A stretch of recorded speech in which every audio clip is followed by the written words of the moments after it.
Now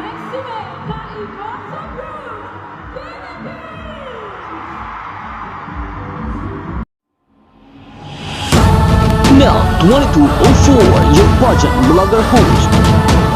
Subscribe!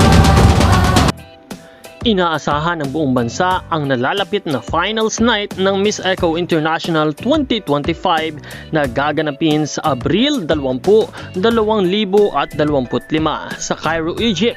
Si Alexi Meka Imoso Brooks, ang kinatawan ng Pilipinas, ay handa nang ipakita ang kanyang mga pasabog sa entablado. Si Alexi ay pinanganak noong February 21, 2001 at lumaki sa Leon, Iloilo bilang isang atleta at modelo. Nakapagtapos siya ng Bachelor of Science in Business Administration, major in Marketing Management sa National University sa Maynila noong 2024. Bago ang kanyang paglahok sa Miss Eco International, siya ay naging bahagi ng top 10 sa Miss Universe Philippines 2024 at kinoronahan bilang Miss Iloilo 2024.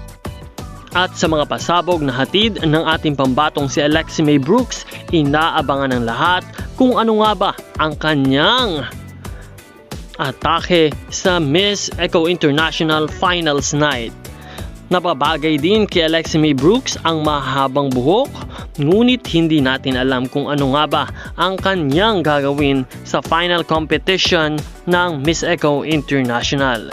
Para sa iyong opinyon, ano ang nararapat na isuot o gawin ni Alexi May Brooks? Ang mahabang buhok o ang kanyang natural na kagandahan? I-comment lamang ang inyong sagot sa ating comment box at huwag kalimutan na mag-subscribe.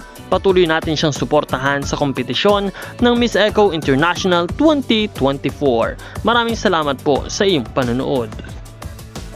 Marami pang mga updates ang aming ibibigay, kung kaya't patuloy kayong umantabay sa channel na ito.